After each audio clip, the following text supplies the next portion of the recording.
umegina mati gulu mati ya gago mati pade mati noya mati kitkum mati amoro mati lamo ana foy mater terenen ini tuku maso art foyo war madano tikwede ana bino tien me wacho lok machego actually terenen pe wa lok mindset mawan wa tikwede towards maso art iloba chuli pe wa be don wa chiro kamo.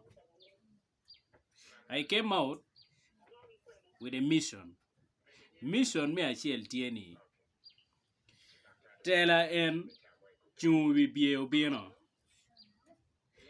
Every groups are being have lifted maso arts weko gi wo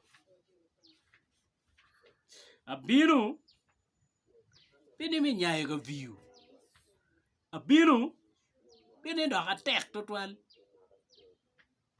abino bini ando ka kete total the way some people are putting it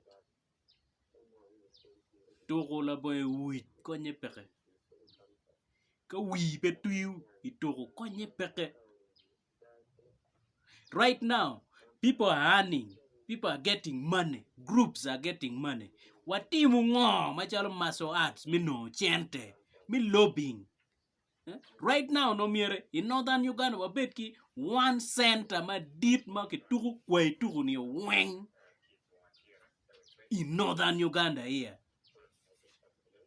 Anini ai tele ni anda ka teko twal kona ngage putuku kona nga district mall putuku kona nga putuku. By the way, this government neno a organized team. Kawa gak men ya ngere ngwel men nono kongo ngere kono dit kono nono kongo lo dir bero chi neno wo more way.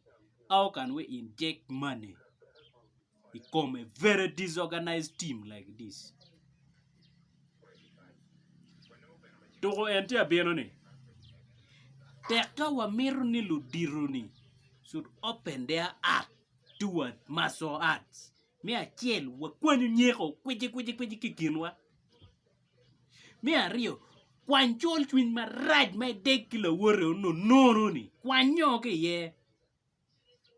Me adek rongula ngir wayni ngo ngir way guyu ngir nyer la volo ko ngo kwanyo ka initi master money funyu jo money ka money. Please instill respect wilutino. Wajin and gini ba ti kuman. Don't create hatred among children. We are not going anywhere. Kawa medegi kori style enini. Anla ne cha been openly. Awajo ni te hangeta ti willing to play with me. It's okay. We're creating a mindset in the community of a chuli kind mararaj more about martial arts kapongyo. By now, uno miera lu nyura chel gue grooming lutino gi kili martial arts mokere kili boxing karate kono ngo no ki neno how organized we are. Man kitero martial arts virtual we're creating a tension more in community ki the arts that we are doing. Tension tieni one chalo our motives me training lutino me kela dega ke me lwenye kin ping and mindset mati we dan weng me iloba chuli kineno chalo maso arts beru gin me tele me lwen me go. It is no longer a game kit ma chuli neno kede and one ma chalo joma olu don please kapi wa paving way kilo tino mone mangechi wek go nyang ni arts kage way maso arts te loke ni tuku is a clean game with a clean heart. My demonstrating your own talent madano ne anu nyire tuku ne leg and kere way you deal rough game pege ye kineno tuku maleng Luloki have understood properly martial arts. That is why they are winning us. We might be having the talent. Warong biruki guvu mon mi tugu. But we tie mon we kita luloki ti keri we tie. Wangiyo mero nyela volo kono. You take it so personal, no longer a game. Waberuki wiju megina. Ene pe chach. Ene pe yeru dano. Ero enini. Funyu widano ni. In a truly martial arts say at all, how can we do it? Ki wek ko di lok mo ni, ka ngero mo ka ti ki lok ma at least dong ge anye kete to twal. Anye to town ni na nga ko ngo. A truly baby chero ka mo ma twal if you have that mind. In a home ka yin won gang money. Keri la ten mo ma tidi ma kwaro pitu wa daddy ginen pe ki timo man. Accept it. Niang kong weakness ngo ma yin ti kwede. So martial arts. Kori Lutino and Magitia cut and be a mere lwing. Cut it with discipline. I like the way Romano Lee came.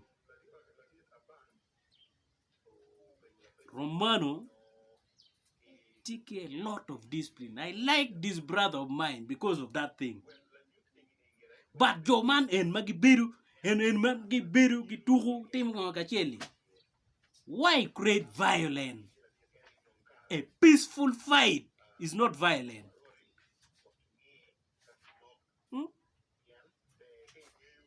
Let's understand. Then we'll move forward. Kaiti kate kirike district moeken kate in a humble way. Give me a platform. I'm also here. I want to participate. Pegay beru la job. Erbira nyela volo kora ngage peromo tugu kora ngago wayongo. Now how are we going to develop? No don't and wo more your money ma injecting money in sport. Peggy Ming, but they are not stupid. So let's have mind. Make lulu don come wa. Martial arts their names are spoiled already. Kineno mer to dilu, kineno netball gi, kineno rugby gi, kineno jimi tuko mo mateno enuni. Ayege terto again appear. Yet martial arts in Africa, no, and the backbone of all sports.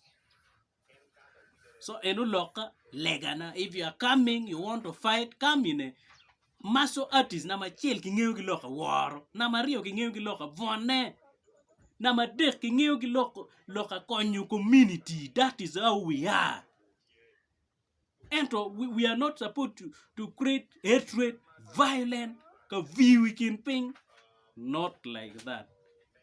Lufonye konywa instill this one to Lutino Mawati of Fonyo.